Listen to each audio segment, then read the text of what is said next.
Hey everybody, welcome to what I think is going to be called Toys We're Talking About. At this point, I don't know exactly, but it is a toy and collectibles interview show. I'm John Carlos. I am joined today by, I don't even know where to begin to describe a long intro. So I'm just going to say Chogrin, and then you are going to learn why he's our guest. Hi.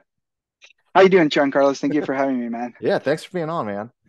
I think the first time I was exposed to your stuff was through what we're talking about today, which is Hmm. the Guru Del Toro. Oh yeah. This guy right here. Yeah. Um, Show the folks at home. Look at that. this, yeah, it's basically my tribute to Guillermo Del Toro. It was a limited edition vinyl toy through Sideshow Collectibles. How magnificent. I guess like where does once you're let's start with you're already a working artist. hmm What in you, because it started out as an art print first, right? It started at well, like Guillermo, it's been I just love that guy so much. He's been one of my mentors and heroes for so many years. And I did an art show in 2015 called In Service of Monsters, which was all like covering all of Guillermo's filmography. It kind of lined up with the release of Crimson Peak. So I wanted to create a piece that was like kind of like encompassed all of Guillermo, like his some of his movies, the things he loves, like Lovecraft and for example, like we can go through the arms here. Like this one is Hellboy. Right here is the right hand of Doom, and it's like his Hellboy, which kind of has like these like swirlies like on the hand. Then this is kind of like a kaiju arm from Pacific Rim. This is the bottom two arms are like kind of Lovecraftian, is like the crustacean and the tentacle. This one is the Pale Man with a with an eye there, and then like a mechanical arm just because he likes like mechanical things. Like he always puts like gears and robots Oh and yeah. all that kind of stuff in his movies. So yeah, it was kind of like my first of a series because now it's kind of sort of turned into a toy series because I also did a Kevin Smith one, but we can talk about that in another episode. So, or we can talk about it now. Actually, I'll just show it really quick. Yeah, as a tease for Uh, next time. yeah, here's the flocked Guru SQ. So this was also released through Sideshow Collectibles. So yeah, Guillermo seems to be like my first for a lot of things because my first children's book was also Guillermo inspired. So yeah, but this guy specifically, not to I want to kind of stay focused on him a little bit. Was inspired primarily when I was working on the piece. I wanted to create something that was gonna, not only pay tribute to Guillermo's filmography, but I wanted to have like like as a designer, I was like, what's an iconic kind of silhouette? So I was looking at kind of like deities and all that stuff, like with the six arms. But then I also thought, I'm like, no brainer, like get this thing, Nice. the Chronos device, because this thing has like six little arms that pop out. So it's kind of sort of I was like, oh, it's like a mini Guillermo Chronos in a weird way. So yeah, this was a big inspiration, and this is my favorite Guillermo movie. I know a lot of people it's like Pan's Labyrinth like default, but like this Chronos has always kind of like been my go-to. What Oh, did you? Oh, and sorry for context. Chronos is was his first movie in '93, and it's about his Del Toro's take on vampirism. It's really cool. You should check it yeah. out. Oh, it's I adore it. Yeah. But where did you get that device from? I got this. So I think for a long time I thought it was because it's pretty movie accurate. Um, and it even has like the little like I think it's a pro. It was a limited run done through a prop maker. I think through an Etsy store. Um, because a friend of a friend of a friend kind of gave it to me, and then I tried to find like the history behind it, and he said it was a guy who was able to get the what's it called the blueprints for it from that were used in the movie, and he was able to recreate a limited run like screen accurate reproduction. So um, so yeah, this is one of my holy grails in my I collection. bet. Yeah. Yeah, yeah. So Now, um, now, first of all, does Guillermo del Toro have a Guru Del Toro? he has the he well, I shouldn't say the prototype. He has the original. So this is actually what I have here is the prototype. That's why I'm holding the head. Um, and that the one that we did the one that I did for the gallery show was sculpted by my friend Taylor Brown based on my design. So that one was a little bit smaller. It's basically the same figure, but it was made out of resin, and that one is at his personal collection in his man cave called Bleak House. So last time I saw it, it was in his Ray Harryhausen collection, which because I think it was next to the Shiva, which has six arms. So Oh, yeah, no, I mean, regardless, it could be anywhere in his house, and I'm just like, I just still like blows my mind. So yeah, I it's bet. I'm pretty honored. Yeah. So. Now, and it sounds like you've met him or know him, right? Yeah, I've interacted with him so many times over the years. Just like first, like as a fan for anything. Like my first interaction with him was in 2000. That was actually my first time in California. Was for I had an internship at Cartoon Network, and then I went to the San Diego Comic Con. It was my first San Diego Comic Con in 2006. And I don't know for those who went, it was really cool. It was Pan's Labyrinth was coming out, and they had like a recreation of the tree. Yeah, Yeah. that was That you my could walk. first Comic Con.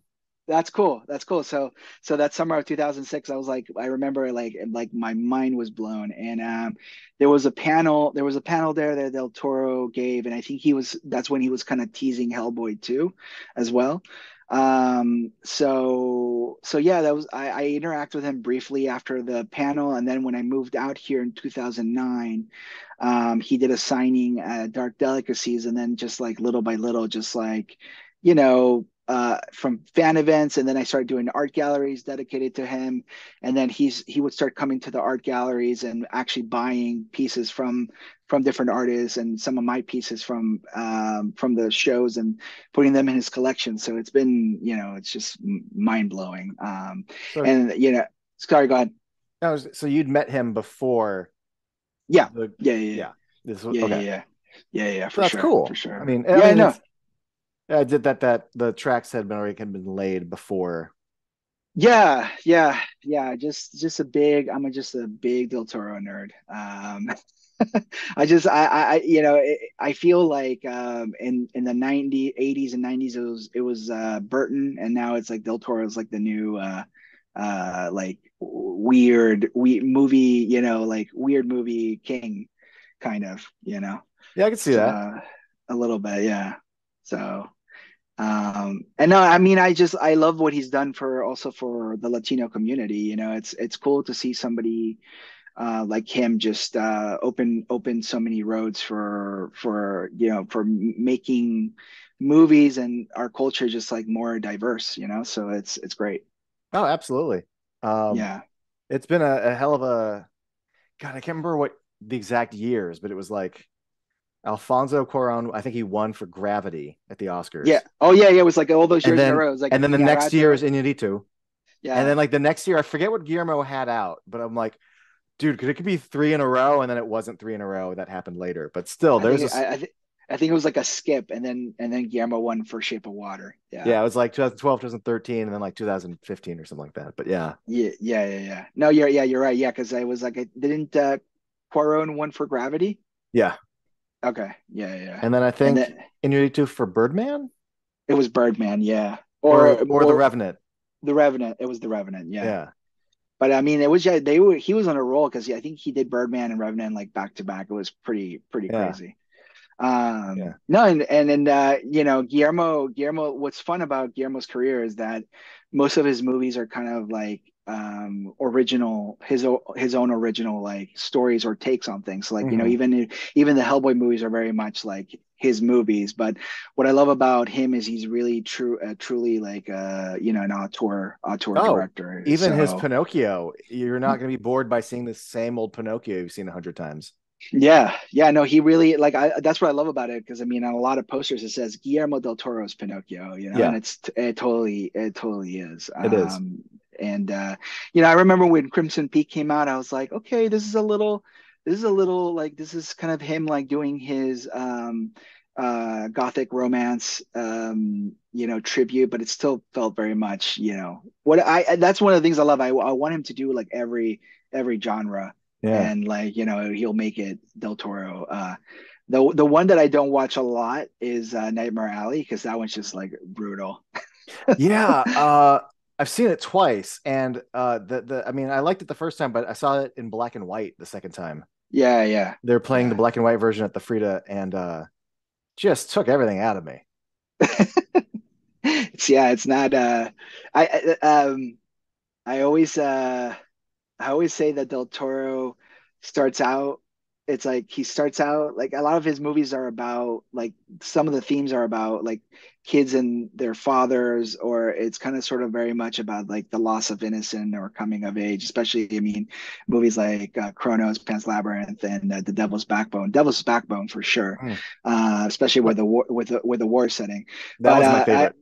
yeah, yeah, yeah. No, Devil's Backbone is pretty special. I mean, that trilogy, like of Chronos, Devil's Backbone, and Pan's Labyrinth, for me is like very, very concentrated, very special. Like, I think the next trilogy is like is Crimson Peak, Shape of Water, like of originals.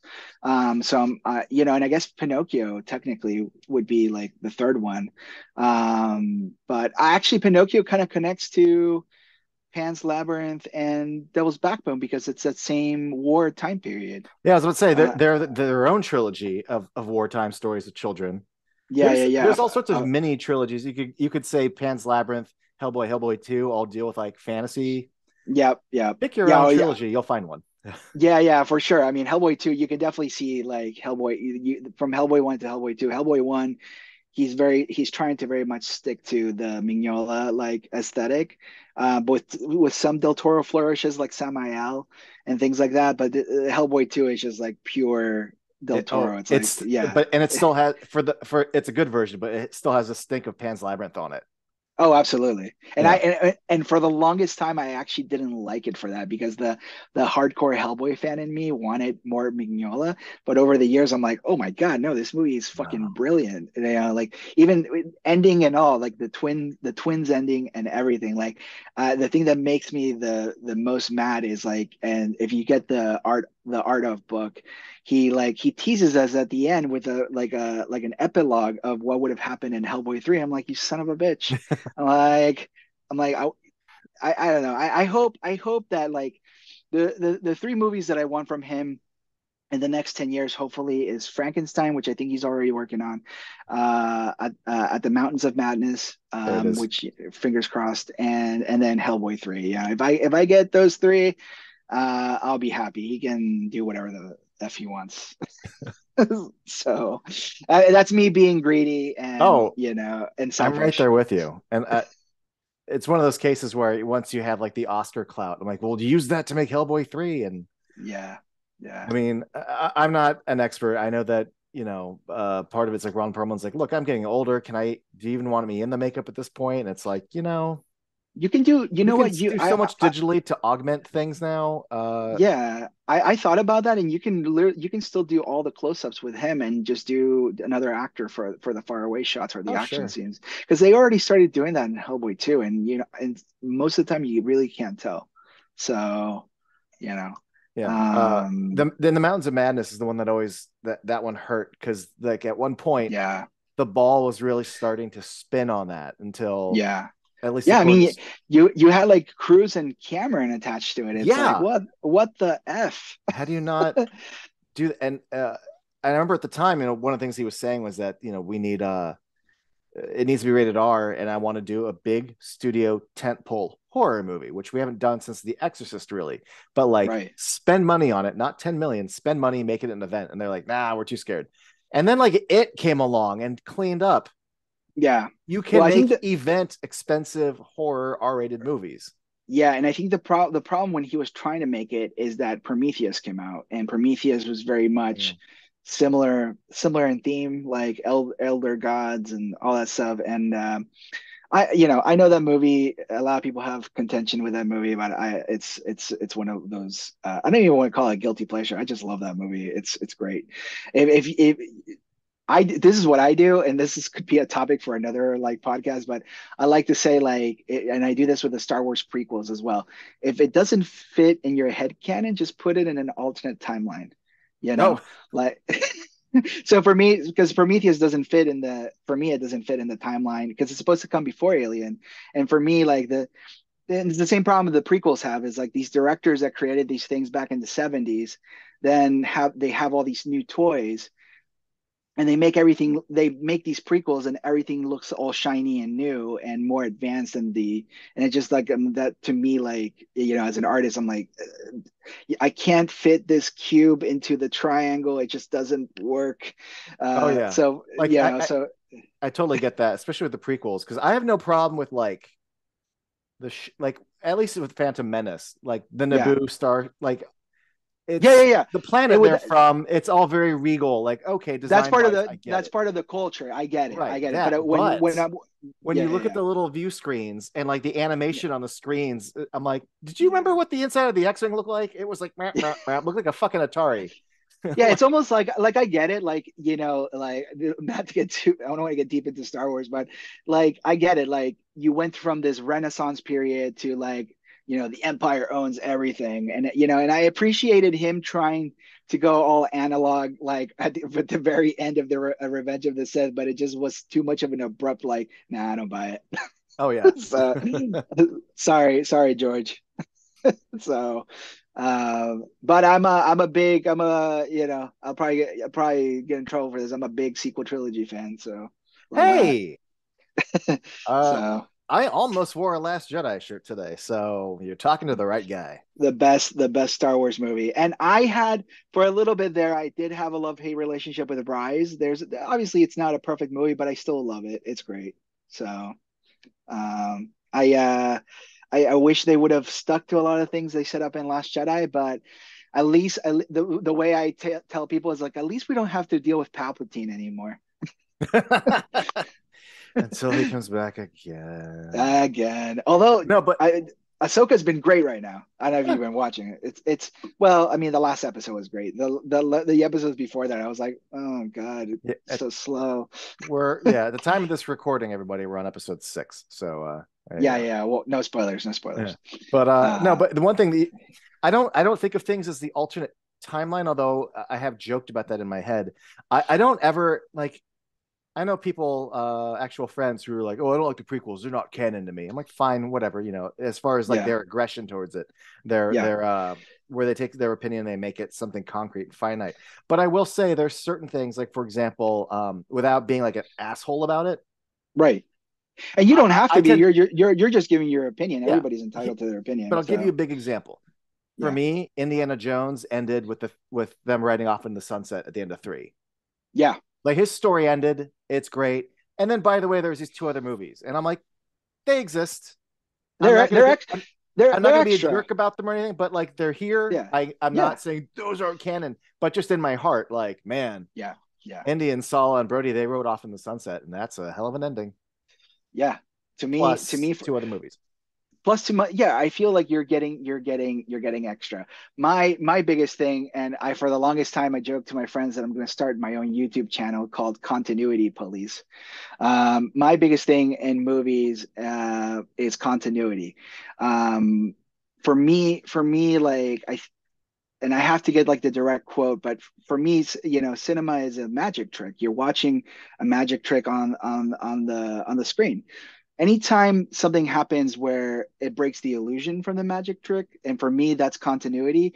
When you're recast somebody or you're putting some other character like in a you're forcing me to like think that that's that character when I know it's not, and that to me I think it's asking too much of the audience. So for me, for example, I think sometimes it's like movies that do it really beautifully. I know that a lot of people don't like the Star Trek J.J. Abrams movies, but he was smart enough to be like alternate timeline. So I was Oh, like, good.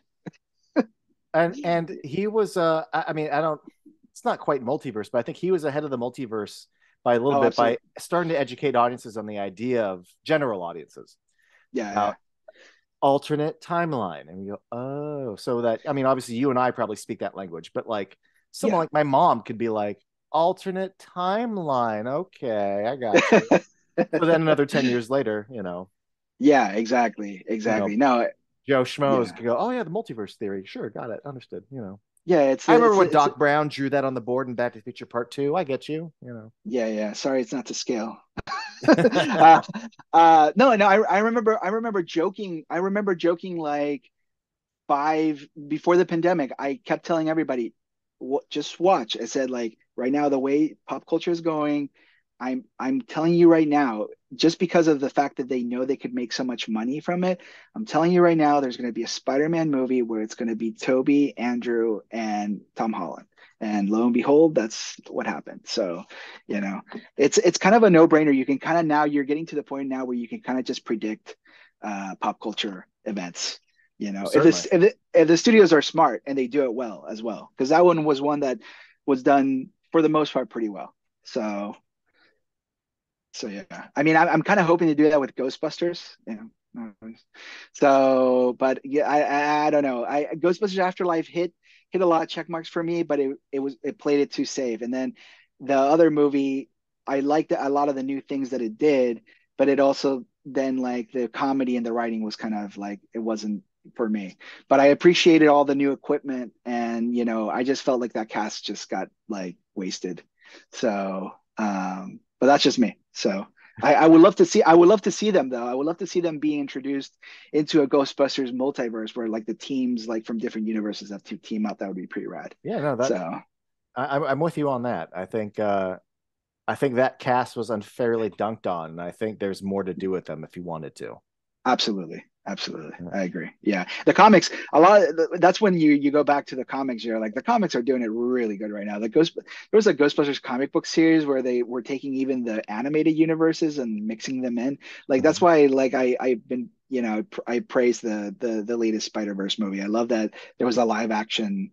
Like they were mixing live action into it. I was like, that's great. Well, That's and amazing. before Marvel, you know who really did it right? And I don't want to The tur say, the Turtles yeah, the movie, fucking Ninja Turtles. Turtles Forever, man. So Yeah. good. Yeah. Oh my God. That movie rules. That they were ahead of their time. That was like 2006, 2000. Yeah. Yeah. So, but yeah, that movie rules. Actually, I think it was a couple of months ago. You and I were like ranking, I think different Ninja Turtle movies, and Yeah. that was I include that one, even though it wasn't theatrical. I included in on my list. So as one of the best. Yeah, I would say, like, in all honesty, if you're looking at like just the word multiverse and someone wanted to go, like, what are the best ones? I go, well, then Ninja Turtles Forever, and I guess Yeah. Into the Spider Verse, and No Way Home. But like, I would put it in that circle of Yeah, getting it yeah, and right. and to kind of follow back, like and keep it in the theme of toys is that's like one of the reasons why I'm a huge like you can't really see it like but like I'm surrounded. I'll send you a picture, maybe we can insert it here, but like I'm surrounded in the studio by like toys and Turtles was definitely one of those toy lines that um Dude. really just like it was Masters of the Universe, Turtles, Brave Star, Ghostbusters, and I think eventually Power Rangers, and I just never stopped collecting. I think I just like I'm thankful for my parents to like I was basically allowed to just stay a kid my my entire life basically, and my biggest hope is to do knock on wood is a Ninja Turtles collectible or something in the future. That'd be pretty rad. Dude, So we'll see. I think I had a very similar path. I was Masters of the Universe, Yep. into Ninja Turtles. Yep. Uh, but and I also got really into the Kenner Batman figures. Oh yeah, I had a period too. I had that Bat Cave. It was pretty cool. Oh, awesome. Yeah, I didn't have the Batcave, but I had fucking Castle Grayskull and Snake Mountain. yeah, absolutely. And Oh, I had the you sewer know, playset and the Technodrome. yeah, the sewer playset was one of the best Christmases ever. what was I gonna say? There was like little tangents in between because for me, like I think Oh, I had a cowboy phase. It was like, everybody starts with Winnie the Pooh. Then it's like and then I had a cowboy phase, which was I think Brave Star. And then it was Master. Actually, it might have been Masters and then Brave Star because Brave Star came later. But then Ghostbusters oh my God. Yeah. was a huge chunk, and then it was Turtles because I remember it was like three Halloweens in a row where it was Ghostbusters, and then it was another three Halloweens in a row where it was just Turtles, and then it was the big freaking dinosaur explosion. I had all the Jurassic Park toys. It was crazy. Here's So how, I mean, I was a dinosaur kid before Jurassic Park happened. Like I was a dinosaur. right, Like I used to want to grow up and I wanted to be a paleontologist. That was my dream uh, job when I was like that's 6. awesome. Yeah, that's And awesome. so Jurassic Park happens and I'm like 12. And I remember for my birthday, I wanted the big T-Rex. Oh yeah, yeah, yeah, Squeeze it and its mouth roared. And it was yeah, like there was like a standard T-Rex and there was like the deluxe T-Rex. I'm like, oh, I want the deluxe T-Rex. But at the yeah, time, all the kids were getting like Game Boys and Game Gear. yeah. Grandma was like, you can get that T-Rex, or I can buy you the Game Gear that comes with the case. It comes with Sonic. And I'm like, what about the T-Rex? And she's like, it's a Game Gear and I'm like, I turned down a Game Gear for a fucking T-Rex. That's how into dinosaurs I was. That all right. I think it was a good choice. And speaking of, since we're in this topic, here's something. Here's a prototype that I hope to get made in the future. It's I hope to do it. I hope to do it officially. But I'll also maybe we'll do it as a bootleg if I get nobody to do it. So, but what's cool about it is that I don't want to break it. It's this is a line of toys that I want to make what that I call inanimates, where I want to take like different objects from different pop culture things. Like for example, if I did the turtles, it would be the turtle canister, ooze canister, and like he's holding like a little baby dino egg on his hand.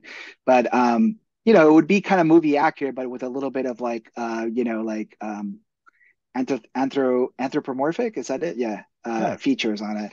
So he actually fully opens up, and instead of having the DNA vials, he has different little eggs that he can then you can kind of take out and put in his hand. So I can take this little guy out and then swap it on his hand. So you saw it here So there's first. If there's a little it gets plug on made, his hand then, right? yeah, there's a little yeah. Sorry That's for amazing. yeah. So I actually prototyped this like almost 6 years ago, and like somebody almost made it, but the fact that it had the inside made it too expensive to make. So Okay. hopefully I'll get around to it. But Would you're that getting ever a preview. is that something you would consider putting in like an art show? Yeah, I actually that's my other plan. Now that you mention it, is to do. I haven't done an art show in a hot minute, but if I did like a solo show, I would do a whole show just of these guys. Oh, Then that'd that be way, awesome. just to like sell the line. So because I've already sketched out. This is my first one, but I've sketched out for the one for Turtles. I've sketched out the one for Ghostbusters, which would be a ghost trap. The ghost trap doors open, a little ghost comes out. Um, and then I did a Morpher for Power Rangers, and I actually did do another one that was used for as the mascot for the art show for Designer Con in 2020. It was the flux capacitor. Oh my God. Yeah, so that one's already kind of designed as well. So, So yeah, the talk me through like the logic here, because when you show me the yeah, canister, I think Mr. DNA and whipped cream. You tell me the canister of ooze, and I'm thinking, okay, so it's like yeah. containers are fluid, but now I'm guessing it's more just like the little the not a MacGuffin, but like the thing, the item, the trinket from each thing. Right, like it's kind of like merging like different iconic things from. So, for example, this one is Mr. DNA and the Barbasol Right. container. The turtles would be the canister, but the ooze would be oozing out, and that's what's making the arms. That's the ooze, Cool. and then creating the face. The ghost trap. I was thinking either wires from like the ghost trap, like forming the arms, or it's ectoplasm. So I'm probably Mhm. gonna lean towards ectoplasm just because keep it ghost, like either like a Slimer or something like that. So yeah, I've been kind of like that's the thing. I've kind of been trying to get the formula right because like you want to keep all of them consistent because I would love to do like a series of lightsabers and all of them have like the a face expression that like goes with a lightsaber. So if I did like a Kylo Ren one, the face would be looking pissed off.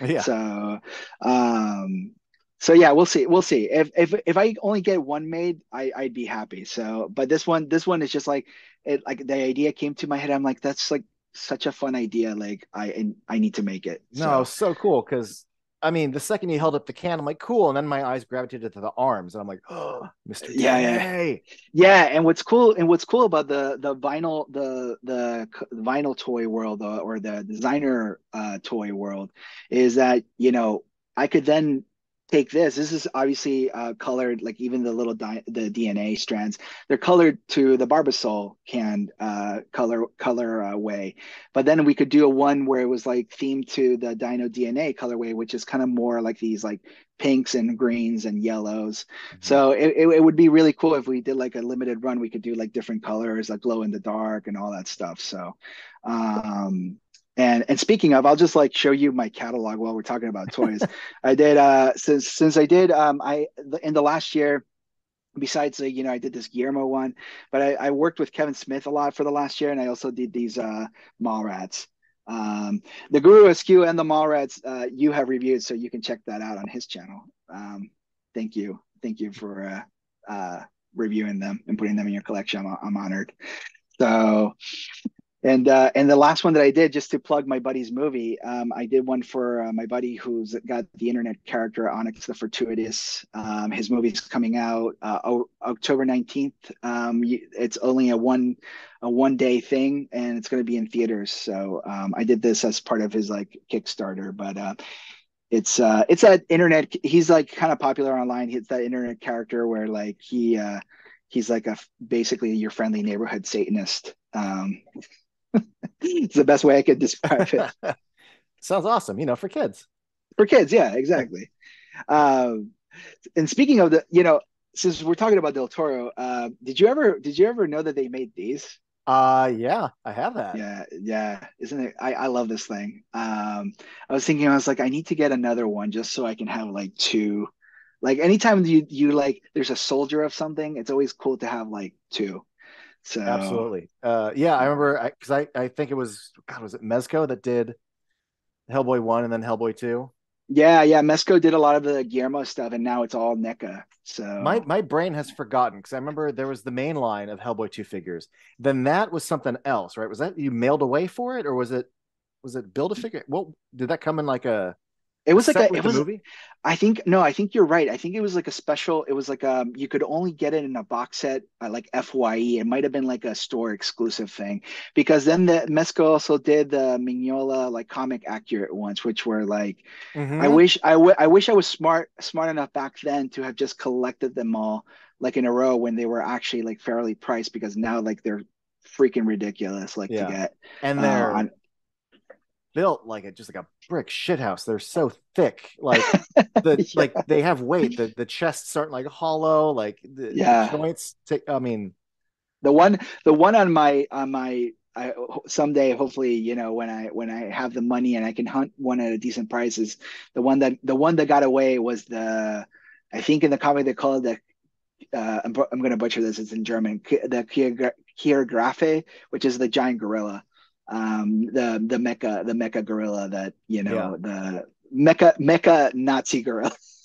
Yeah, that's also I think that was I was collecting those when they were still sort of a year or two out and like hanging on the shelves of some comic book shops. I think I Yeah, had to it took me a while to track down and I think it was a Comic Con exclusive of the Abe Sapien. But yeah. yeah, I never got that gorilla. Oh, okay. Yeah, me, yeah. It was. I think part of it too. I was just kind of like, when I grabbed it, I was like, this is really heavy. Oh my god, Um, yeah. But yeah, yeah, I think that was part of a box set or something. Um, yeah, but yeah, for a period, my display was, and when I could mirror them, I could. I had the Hellboy 2 figures on one yeah, side and the comic book figures on the other. So like Liz across from Liz, Abe across yeah, from Abe. You know. yeah, yeah, yeah. No, and then the animated figures came out, and Mm-hmm. then it's almost kind of like, like you, like I was like, I'm gonna put all the versions next to each other. Yeah, I had That's did. Sorry, go ahead. no, no. I was supposed to say I just had the Hellboy and the Abe that were animated from those first animated shorts. Yeah, It yeah, came yeah. with the floating heads. Yeah. I'm glad that those I appreciated that those like came with stands because as much as I love Sean's style, cheeks, Hellboy's legs were like these little chicken Huge legs. body, Yeah. little So I legs. was like, and that's why like the stand not only came with a stand, but it came with like a clear PVC that you would have to plug in his butt Yeah. to just give it the support. So I was like, all right, I see what at least they gave us that, because a lot of toys nowadays it's just like, figure it out. Or So buy our brand of stands separately, you know. yeah, pay more, pay more. Oh, I almost forgot. Sorry, I'm gonna show all my toys, so I had to show this one. So this is I did for this is called Elegorgon. I did it for Stranger Things 2021. And you were So contracted by them, right? Or that, I mean, that was what? part of heavy promotion for them, the full size one. Yeah, yeah. Well, the businessman in me, what happened is there was an art book called Visions of the Upside Down, and I had done an like a 2D, like I had done the artwork for it, and what my artwork was basically the page was just this illustration. It was somewhat different. It was formatted differently, so from that whole book, they went through the book and they chose different artists that they wanted to actually make merchandise. So my design was chosen to just be a t-shirt and be used for merch. So when they contacted me and they sent me the contract, I said, well, why don't we make it into a toy as well? And I sent a sketch of what the toy would have looked like. And then, basically I lucked out and we went into conversations and the toy got made. So yeah, it was definitely this has been like one of the coolest like things that I've made. I mean, everything that I've worked on has had like its history and I've been super proud of it. But this one definitely was like a game changer for me for Yeah, sure. that's Yeah. super cool. Even the base, the Oh triangle. yeah. I mean, Yeah, because the that's like a pattern that I saw like in every mall, you Yeah, know. because the illustration looked like this basically. Yeah. And then what I did is, okay, I'm gonna take the background and then I'm gonna just use it like as a base. Yeah, and I totally wanted to do like that grid, like, exactly, like kind of give that vibe. So almost like give you the 80s vibe, but also kind of treat it as a almost like a portal to the upside down because the grid itself has like Yeah. little drips on it, and it says Stranger Things there in Japanese. So, um, but yeah, this one was super fun. Another question for you. Yeah. Was the Guru Del Toro your first like 3D like No, no. endeavor? The year, well, it was my second 3D project. The first one was the year before I had done an official Popeye art show. And I did like a spinach can with arms coming out of it. And sadly, that one's the prototype for that sold, and I never got around to printing one for myself here in my collection, but I'm hoping to make that into a collectible someday as well. But the guru ended up being my first official like distributed toy. Yeah, that came from an art gallery. So that was pretty cool. Yeah, that's awesome. Yeah, yeah. So and I it sold out. It's like so like it's not available anymore. But I'm hoping, kind of like how I did this flocked Kevin one. I want to do a flocked Crimson Guillermo one. So Oh, that'd be you know, cool. yeah, because I mean I was like that's kind of a no-brainer. And then eventually, if we do that one, I would love to do the cut open anatomy one, so then we Right. can add all these other things because that was like my original illustration for it had all these other like extra, Guillermo Yeah, Easter eggs. that was the first thing of yours I ever saw was that illustration. Oh, cool, cool, cool. Yeah. Yeah, And yeah, yeah, I think I mean one, I just think it's great that not many people I feel like can come out the gate swinging so hard, but I mean to have Guillermo be your second yeah. piece and then become a produced item like that's freaking great. Yeah, yeah. I mean, like that. It was a slow build up because I started doing art shows since 2009, and then that show was 2015. So by then, like I had a little bit of like a reputation, like from doing these shows and things like that. So that one was I really was in my full experimental, was just trying to do like have fun and just try to do everything, and luckily and then I never planned it for it to be like a fully, a limited run, official toy, but it worked out that way. So it's I like to say happy accidents. Yeah. Well, I hope that the potential Crimson one happens because I feel like in the time since then, Yeah. I feel like everything else we've produced since then, I feel like there's probably a wider audience now that would love to go back and be able to get their hands on that. Oh, for sure, for sure. Yeah. Yeah. I would have kept a few more myself. Yeah, but if you want to try your luck there, they pop up on eBay every once in a while. Yeah. It is one of those. It is kind of funny sometimes. Every once in a while, I will look my name up on eBay. I was like, all right, all right. I was like, I sometimes find it hilarious for sometimes like stuff sells like double from while I'm like, there's a part of me I'm like, oh, I wish I was getting a percentage of that. But more than anything, it's like I'm like that's cool. It's pretty flattering for Yeah, sure. that's great. Now- So And one of the things that I like about it is if you wouldn't mind holding it up for a moment, do you have it? oh yeah, yeah. Oh, the 'Cause- Guillermo one. yeah, because Yeah, you were describing some things to me before that the way you described them to me, they're a little nebulous. Like yeah, it's just I my brain is who wrote it? Lovecraft. Like you were yeah. talking about the bottom of each Oh yeah, side. these guys. I look at that tentacle and I also just think like that's like the Ogre Jihad. So like Yeah, if you wanted to exactly. read into it as specifically Hellboy, you Yeah, could. I look at yeah. that his right middle arm, and I think that feels like the Samael arm almost. Yeah, because well, it's funny because then if you look at the concept art, it's the same artist that designed Samael and some of the kaiju's in Pacific Rim. It's Mhm. I think Wayne Barlow, and a lot of the anatomy that he draws like these arms with like this because in There's a our not to secondary. yeah, not to get all anatomical, but yeah, like on our arm here, there's a gap, there's a space here. So, he kind of incorporates that into like a lot of his like creature design. So, I thought the same thing. I was like, well, if people want to make it Samael, they can. It's totally supposed to be, I think, knife head, like the arm from knife Oh head. yeah. Yeah, but you could interpret it however Well, you want. So, that's why I like it. I for the longest time, I always presumed the top left arm was supposed to be like a pop version of a robot arm slash Jaeger arm. yeah. And Yeah, when you refer to it exactly. as but from your heart, it's mechanics, it's the clockwork, it's that recurring Yeah. theme. Yeah, Uh, yeah, yeah. which also to say that even when I'm wrong, it's still awesome. Yeah. Well, this But is, I thought it was supposed to be a cartoon like yeah. Jaeger arm.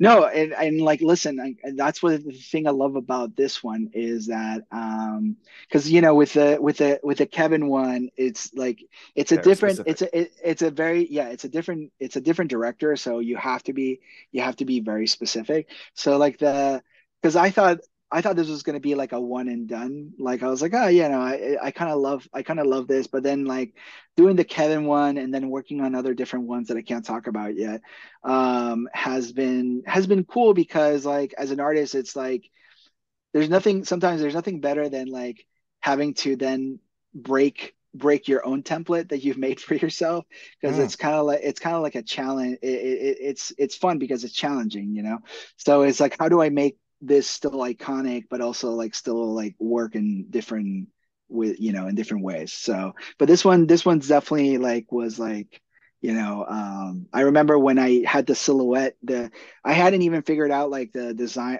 what the designs of what each arm was going to be. But when I literally drew like little blobs, it looked like almost like little ghosts coming out of his hands. And once I figured out that shape, like it was like that eureka moment. So yeah, no, this is the one I guess could say that kind of started it all. So um, and what's really cool about designer toys too is you get to put your name on it too. So it's pretty fun. Right on. Now Uh, you just mentioned things that potential ones you can't talk about, yeah, but I'm going to mention something that was on Instagram, so you can not. But there was artwork for yeah. a Weird Al. Trying. the artwork I'm that exists is amazing. oh, thank you. Yeah, Fingers crossed.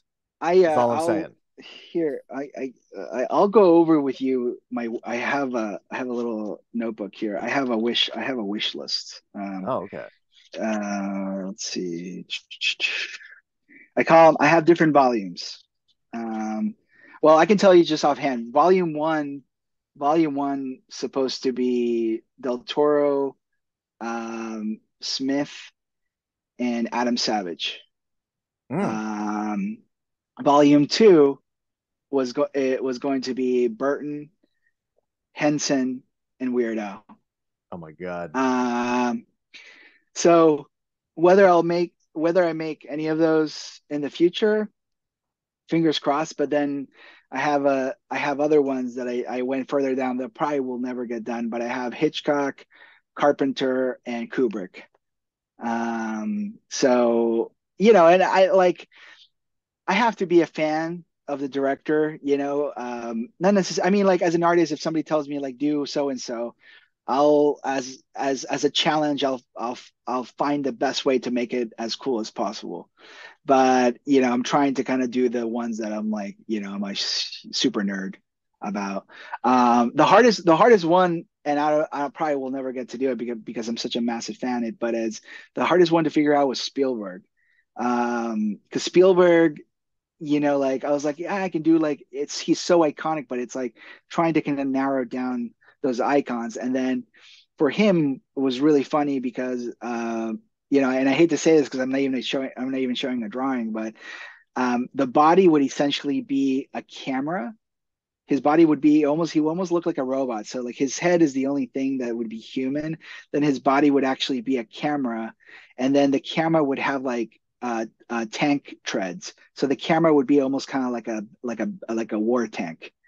And then out of the camera are the arms are coming out like almost like missiles. So Saving Private Spielberg is Ryan. yeah, like the Spielberg was one that was like it has to be like because he's just such a massive like he's become like a monolith of filmmaking. So that one would be fun to make someday, but we'll see.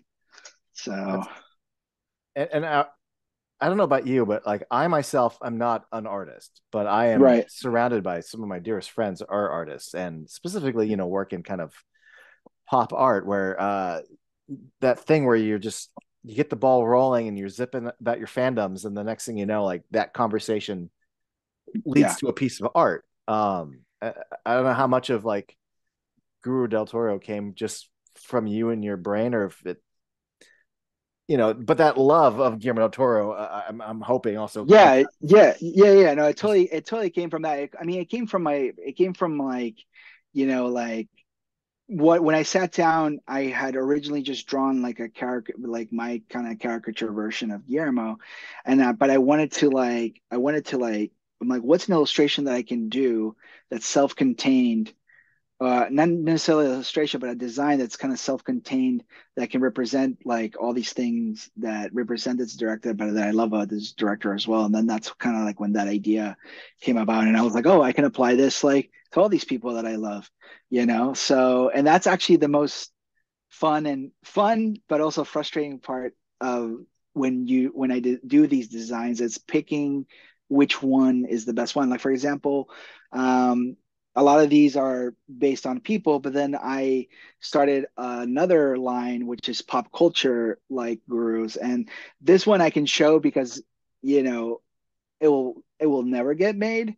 A friend of mine actually sculpted it, so you can find it on my Instagram. But because like the license is so hard to get, but this was my first pop culture guru, which is like the Mario one. So this was really fun to figure out like what to put in each one of his hands. Um, and because I was such a huge Super Mario 3 and Super Mario World fan, I had to put the cape in the Tanuki the tail. detail. Yeah. Yeah. So Oh, I love um, it. yeah. Um, that hammer. I mean, I know that hammer like he doesn't use it a lot, but it just looked cool. in his hand. So, Oh, and the sewer uh, pipes for the framing is great. oh yeah, thank you. Yeah. So, um, speaking of Mario, I just to nerd out a little bit, I've always wanted a movie version video game of the movie. Oh my God. Yeah. Because like back in the day, that was like some of the things you to look forward to the most, like when a movie or something would come out, the game, Yeah. you know, and they were all mostly all terrible, but Yeah. They like mostly sucked. uh, there was a couple of ones that I had nostalgia over. Like I remember the Hook one, the one for Hook was good, or at least I remember it was good. Probably not. But there was I remember as a kid, I was like, there's a little part of me, I'm like surely they're going to release like a movie version of Mario now for the video game.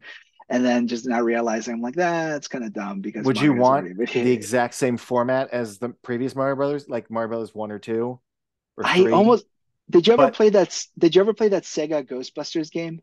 no. Um, I almost kind of want something like that, where like it's like you can the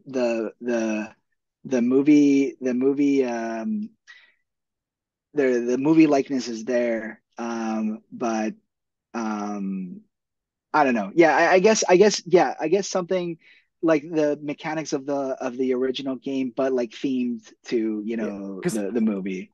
I'm imagining like a million of those games. They're all essentially like Mega Man or whatever. Like I had the Total Recall game where he's just running and he can shoot and he could jump and there's different platforms and that Yeah, works. But I think the gag is to make it function literally like Mario. So like you have the Koopa Trooper in like the burgundy coat and he's jumping on that.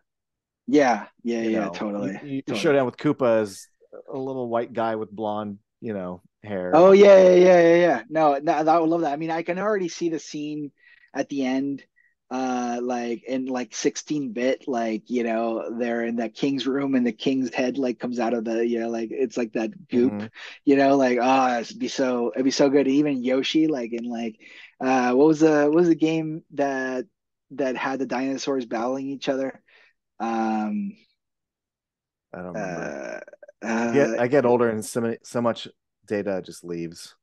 Primal Primal Rage. Rage. Yeah, Primal Rage. So yeah, Yoshi like in that kind of like almost realistic like six, because is that how they did a lot of those games? Like Mortal Kombat was done that way, right? They actually They photographed. photographed. Uh, Yeah. yeah, yeah, yeah. So yeah, no, I don't know. Was that? And Obviously, I remember Clay Fighter. Right? Was like Clay Fighter was we'll like that. definitely see Yeah, that. Yeah. yeah, and then Earthworm Jim was kind of done that way, maybe. I don't know, but I mean, we live in the reason I want to put it out there in the universe is because we live in an age where people make that now, Oh yeah. like for fun, and like somebody please make that. I would love to play it. I'll tell you. I've slowed down considerably, but I used to. Yeah, I used to cosplay. I still kind of do, but like I haven't done anything new in a while. One of my Yeah, dream cosplays, Mario and Luigi yeah. from the movie, but Oh yeah, like that's the dream. But the only thing that ever really held me back from ever attempting it was to do those stompers. Uh, even if you're gonna, even if I whatever foam, whatever you use, like you can't walk around a con all day without it falling apart. Like I yeah. just don't know how I'd do it. I would just be so happy. Yeah, I would love like a replica like foam version of those. And I think there's enough reference and pictures online you could totally do like, and even if they're not super accurate, like if you get there like enough of the shape, like people would totally get what you're Yeah, going for. dude, So, I had those toys. yeah, I yeah, had yeah. I had the Mario, Luigi, and a Goomba. I don't think I had Koopa though. I only had those three. Yeah. Yes. Yeah. Yeah, I always have him in the back. This is he's part of my Bob Hoskins collection. My Bob Hoskins collection is Mario, Eddie from Roger Rabbit, because LJN put out limited, now like they're close to what the Super 7 reaction figures look like. Mhm. And then my one whale that I'm looking for, because he's like so like hard to find, is his Smee. from Hook, Oh, and that one pops up on eBay every once in a while. But man, like they can go up to like $400, and that's too rich for my blood. So I did get Thudbutt though. He's somewhere over here, and he's another one that's hard to get. I think a lot of those figures were from like a wave two, and wave was two was like yeah, Thudbutt rolled into a ball, right? yeah, yeah, yeah, Yeah, yeah, yeah. That was definitely yeah, like the series two. I remember seeing. yeah, Yeah, I never yeah. saw. I always saw him on the back of the card and never saw him in person in stores. Yeah, no, and then yeah, no, but I love this. And there was a 12 inch version of this guy that I think you would pull the cord and he would have like they would have different phrases. I So think they also sold a like the police car, didn't they? they sold the police car and they sold the devolution or devolve playset where like you would sit them and like like, it would go up. So Yeah, because I forget the fucking like Lenny and Squiggy of the movie, but like I yeah. think they made figures of those two guys, didn't they? Yeah, they did, Yeah. and I love like this is something you don't see a lot every day. Like now that I appreciate like companies like Mattel and even Mesco kind of still do it, where like it's the movie version, but it's like a toyetic, it's not the exact like has I appreciate that Hasbro like does like it looks like it's like a mini little hot toy, like oh awesome, But I love that these are actually like have like an artistic like quality to them like that. Yeah, they have like that. It's like a toy Cartoony. edit. A cartoony toy version of that. Like some of my favorite toys that I collect are movie tie-in toys. Besides these is I have all the John Goodman Flintstone toys because I just love how they sculpted him. It's just like such a great like crazy looking Oh line. yeah. Yeah, not So yeah, there's I feel like that's a more niche market now, but like yeah. I had the Biff Bang Pow Big Lebowski figures. Oh yeah. I mean, those Yeah, look yeah. like fucking claymation Yeah. almost. Yeah. Yeah. Yeah, yeah. I forgot about that company. They did, I think, a lot of the Venture Brother toys too. Hmm. Yeah, no, but yeah, I have a big soft spot for this guy. So for that movie. I remember like there was a period where I was like, oh yeah, those movies were bad. And now like I think you go through those phases of like I love this, and then you become like a snob at one point, like in your like 20s or mid 20s. And then when you're 30, you're like then you kind of start deciding I'm like nah, this is still cool. And then you kind of other things. I'm like, I can live without this. And that's one of my niche favorite things is like whatever the movie. I actually one of the art shows that I want to pitch in the future is like I just want to call it art show like the movie, and it's basically like an art show of all the movie versions Oh, like that's of great. everything. So like Masters of the Universe is another one. I love the 1987 movie. It's so corny. Dude, I love Uh, it. it's so good. It's so I good. I And went through I went through like a phase of like clearly I feel like you're right, a lot of people do this. I certainly did. You get really film snobby in your 20s because you're learning about film history, German expressionism, and yeah, French New Wave and fuck all this Hollywood bullshit. And yeah, then you get a little bit older and at least now I'm like, well, I just love it all. But yeah, yeah, yeah, yeah, but I've always been ride or die for Mario Brothers. I would just yeah. never tell anyone about it in my 20s. No, I think I kind of stayed the same with Mario Brothers as well. And I was maybe I did get snobby about Masters of the Universe, and even the Power Rangers '95 movie. The Power Rangers '95 movie, I think, would be even more special to me if the robots at the end would have been practical. Oh my I think God, it yeah. it would have just because there's parts in the movie where even though it's CG, you know that they built like city sets for those robots to fight, like Yeah. the Ivan Ooze creatures and stuff. So, but I think they would have had like more of a charm. That's another one that I could have a whole other conversation where I'm just like it's an alternate timeline because Jason, Trini, and Zach are no longer part of the. There was a part of me that I kind of had a love, rest in peace, David Frank, but I for some reason I always felt like he kind of like sabotaged the show, and I was just like I'm like no, the Red Ranger is the leader. Why is this? guy, now the leader. But then there was also another part of me. I'm like, but I kind of love the action figure too, and I kind of love that he got a power up and he's the White Ranger now. Yeah, So it he's was so like, fucking cool. I don't care. Fuck the Red Ranger. Like at this point, like when Tommy shows up, yeah, start. I know. I just it's because my favorite color is red, and I was like, nah, dude, Uh, my red rain. I'm like Red Ranger. I'm my ride or die, man. But no, but I mean, he eventually became the Red Ranger. So I don't know. I even as a kid, I remember I'm like, what's going on? Why are these characters being replaced?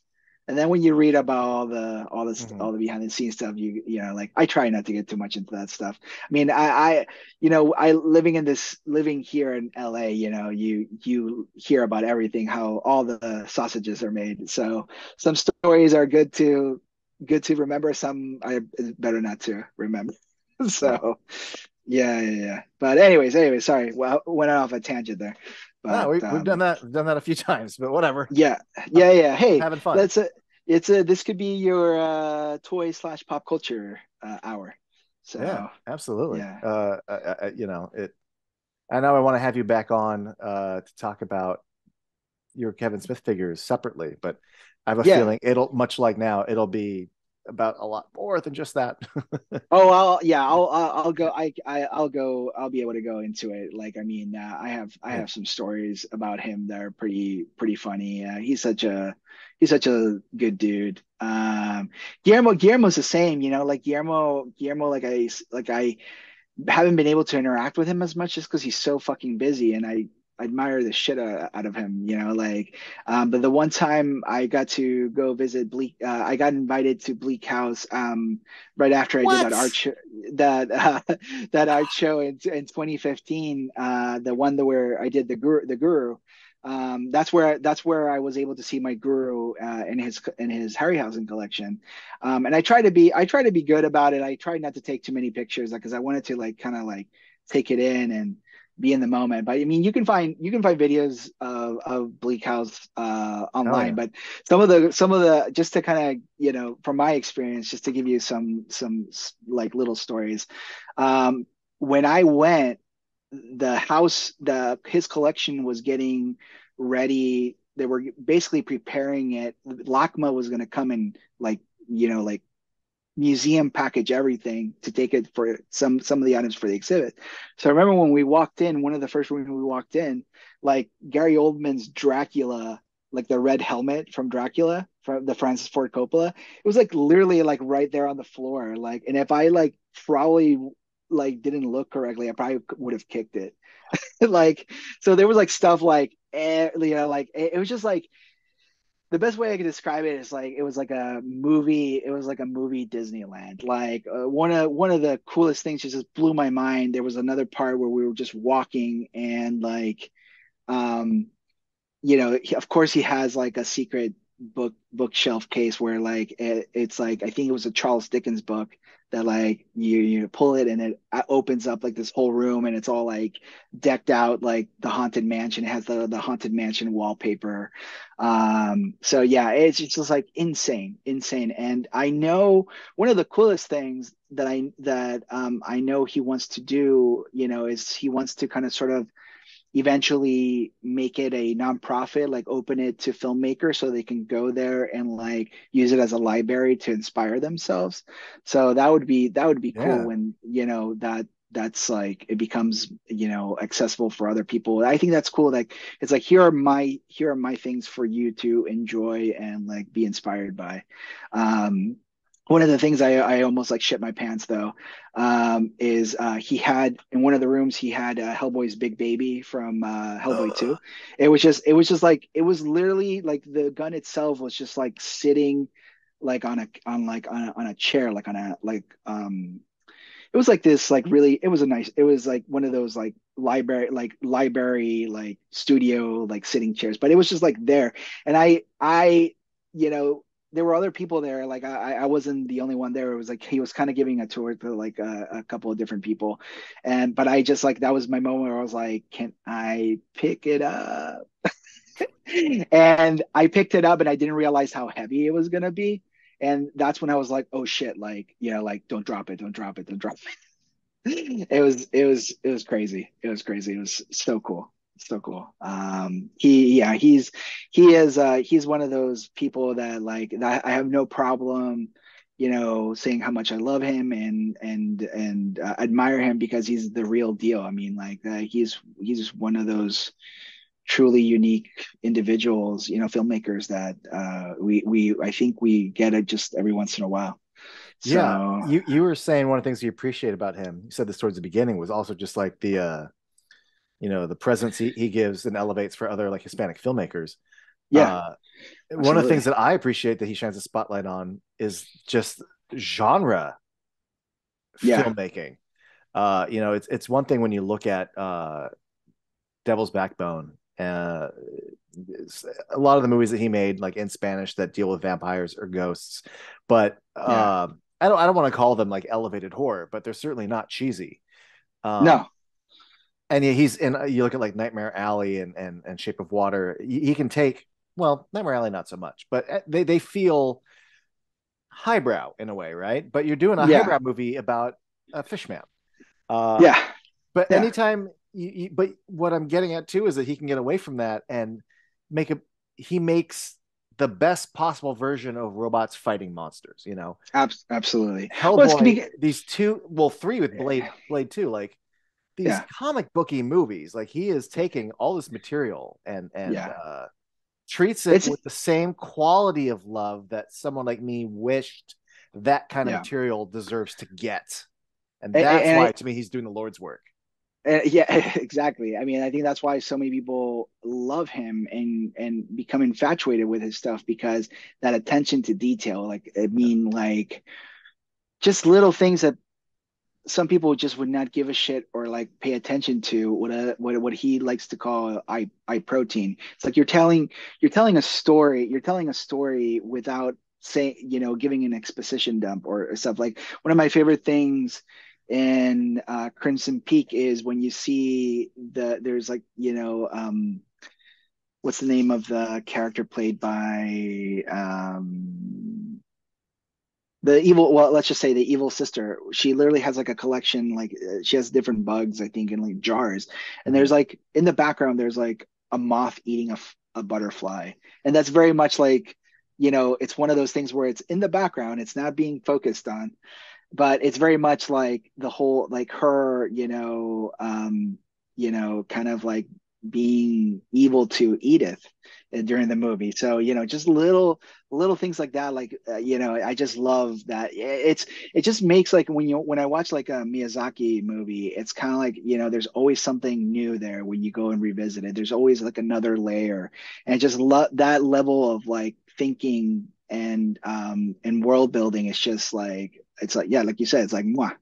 I'm glad you So brought up Crimson Peak because I don't want to say that movie's like underrated, but like I yeah, feel like it doesn't get the same degree of love as other movies. But it's unfortunate because I think that movie, maybe more so than some of his others, the production design is such a part of the story. There's so much yeah, little Easter eggs and all the details are part of the thematic subtext of the entire movie. yeah, Uh, yeah. it may seem simple on paper, but visually, I so much is I being told through dense production design. I'm not gonna lie to you. Like the first time I saw it, like I kind of had like that same probably reaction that a lot of people did. Like where I don't want to say, well, I'm like that's it, but like it's one of those movies where like each time I watch it, I'm like, oh my God, this is so fucking genius. Like just like just like all the little like things, like the attention to detail. Like I actually didn't know that wax those little wax like tubes, like people, the recordings existed until I saw that movie. Mm. I was like holy shit, like that's so cool. So, just like that attention to detail to the time period to, and it's actually honestly like well, Nightmare Alley probably wins in that area, but I feel it's like one of the most brutal, like some of the most brutal deaths in his movies, Oh for yeah, sure, for sure. Like especially the dad on the sink. I'm like, oof. It took me a while. Like I still kind of wince a little bit during that scene. Um, so yeah, the Devil's Backbone one are there. That one's just brutal for completely different reasons. Dude, just because it's kids, you know. So absolutely. okay, you know But what? Well, you know what? Now that I think about it, he seems to be obsessed with breaking in craniums. I just made that realization right now, just like talking to you, like Santi, Santi, and the soldier that gets his skull crushed, and Pan's oh god, Labyrinth. it's so hard to watch. And then the dad in Crimson Peak, and I think I mean, I might be wrong, you know, so don't quote me, but I remember hearing an interview where he said that he was in a bar fight or some kind of fight with a friend on the street, and he realized his friend was getting beaten by a bottle. And then when he realized, I don't think his friend died or anything like that, but when he realized that the bottle wasn't breaking like the movies, Yeah. so I think I'm sure that's a lot of that stuff growing up in Mexico is just probably like it's like oh yeah, in the back of his head like oh what would happen if like you just kept hitting somebody. Dude, So I yeah, Pan's Labyrinth, seeing that like in its initial theatrical run, what when that dude is stitching up his face, like yeah. audible, like the uncomfortable screams from people, because like that real. Oh, it's yeah. It's funny. I think I say, yeah, I'm like, oh, Crimson Peak is the worst one to watch. But now I think about it, all of them kind of are like the torture scene in Pan's Labyrinth with the soldier and his fingers. Yeah. Oh, I mean, like some of that stuff like is even worse when you don't see it and you just see the aftermath. It's just like oof, brutal. Oh, one thing I want to say, and again, another thing I want to put in the universe is since I love both Del Toro and Smith so much, I would love someday for them to be sitting and kind of like doing cross interviewing each other, because one of the things I don't think they know this about each other is that they both worked for cemeteries at one point. Oh, I know Kevin did that for one summer, and I know Kevin, Guillermo, he was in the sewers of Mexico and all this crazy stuff. So I would just love to just see them both like riff on on their they're going to be a completely different experience. So, that's you so know, and that's so specific. I thought you were just going to talk about the fact that they're both kind of funny guys and have, yeah, uh, yeah, yeah, a childish, not in a bad way, but like a very childish kind of. They enjoy filth and vulgarity. yeah, yeah. Uh, No, dude, what I like about sorry, go ahead. no, you go ahead. No, no, no. I just remember like the first time it really clicked for me, I was when Blade 2 came out on DVD. One of Yeah. the Easter eggs you can click on was Guillermo del Toro, but there's his hands off screen, but he's putting a dildo towards his mouth and he's like whacking it away, and the cock just keeps. And I'm Oh like, my God, I Guillermo del Toro's completely fucking forgot. funny. I completely forgot about that. And you know what's it's funny because I feel like I felt like I really got to know him was through a lot of those commentaries, because those, especially the earlier commentaries like Blade 2, like he's like fucking, fuck this and fuck that, like Yeah. riffing and stuff like that. It's fucking great. And it's funny you bring up Blade 2. That was my gateway drug into Del Toro. And it's funny because in a lot of those special features, rest in peace special features, but uh, that's actually how I got into Hellboy. So I got both into Del Toro and Hellboy through Blade 2, because he just kept talking about Hellboy throughout all of the special features. And then it clicked years later. I'm like, oh, that was the movie he was making as a proof of concept that he could make a superhero movie, so he could make Hellboy. So he And there's literally just, yeah, I would say there's a lot about at least for me, I noticed like the lighting in Hellboy, much yeah. like how Hellboy 2 has the stink of Pan's Labyrinth on it. I always thought Hellboy 1 had the stink of Blade 2 on it. Oh Like yeah. I can see that, like like those they that feel dark. like visually they're in the same universe. Yeah. I see that for sure, for sure. I agree. And but I mean, man, I mean, we should do a whole episode just dissecting like Del Toro, because like another thing that you see not just in Blade 2, but then you see it like in Hellboy, and all of his other movies are the themes of the father and the son. Oh, You know, especially absolutely. especially in well, you see it in Blade 2 between the prince, the daughter and the father. And then Mhm. you see it in Hellboy 2. It's the two princess, the dad. You Yep. know, so I just love that stuff. It's so good. I mean, it's in Carries through Pan's into Labyrinth. Pinocchio. Yep. Yeah, Yeah, Pan's Labyrinth. Yeah, all that stuff. So yeah, it's yeah, this is why, you know, this guy is just like so fascinating. And I hope really, and especially living in this modern age of like, you know, where everything is like a license or a, you know, some kind of like franchise, you know, I hope more people are inspired by him to create more original, unique things that are coming from their own, you know, voice and point of view, because sure. we need more Del Toros in the world to keep the, you know, yeah, I don't know, just to keep things beautiful. Yeah. So And I'll add on to that, to also to the love and respect that we give that stuff. The yeah. fact that he doesn't direct it and make it tongue in cheek. He treats it just as seriously as a Hmm. fan as we do. I could honestly, the idea of Hellboy, Yeah. you know, could be ruined by many other people who don't, or don't see the beauty and treat those characters as real characters, but kind of treat the idea as something Yeah. goofy. Oh, before we go, another thing, since we're talking about toys, another thing that I like to collect is I love collecting, since obviously I made two toys about two of my favorite directors, but I love collecting action figures of directors. So this one came out of Spielberg not too long ago.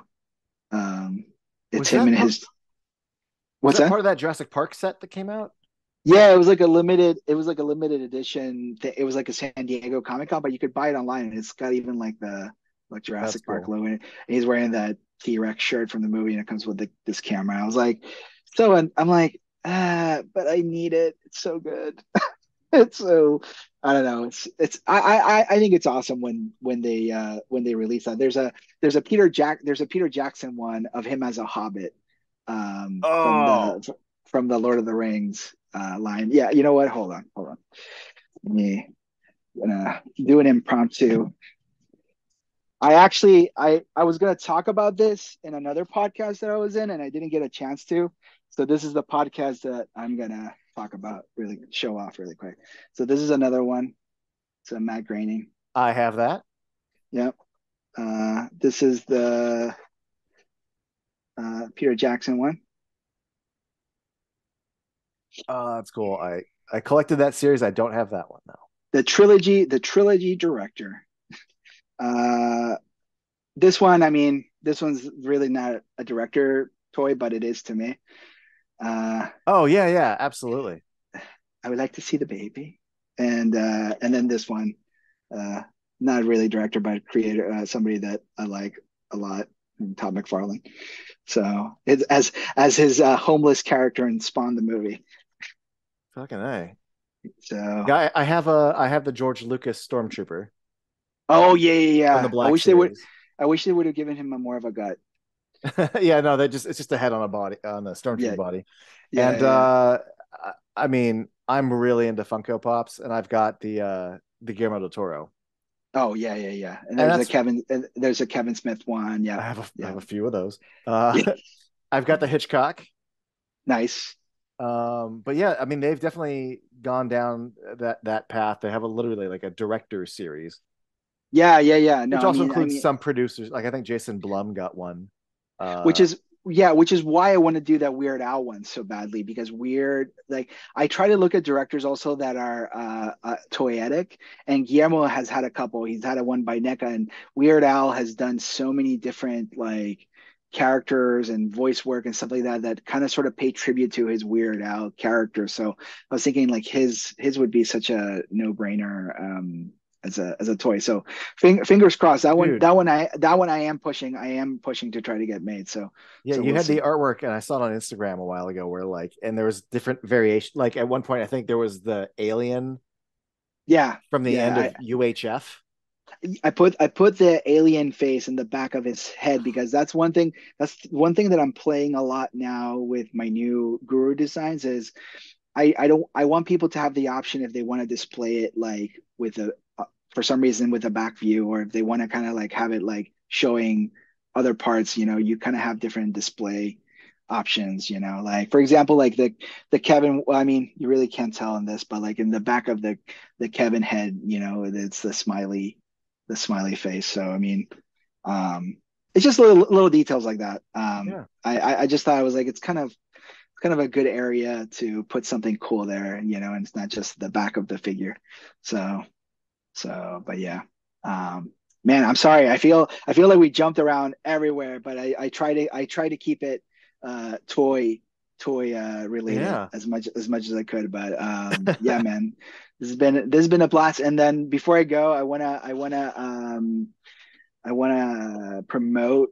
I mean, Yeah. you can't really see it anywhere right now because it's playing at festivals. But I like to just kind of give it a little shout out. This is my short film that right now is playing in different festivals. It's called Lucky Brave Sunshine.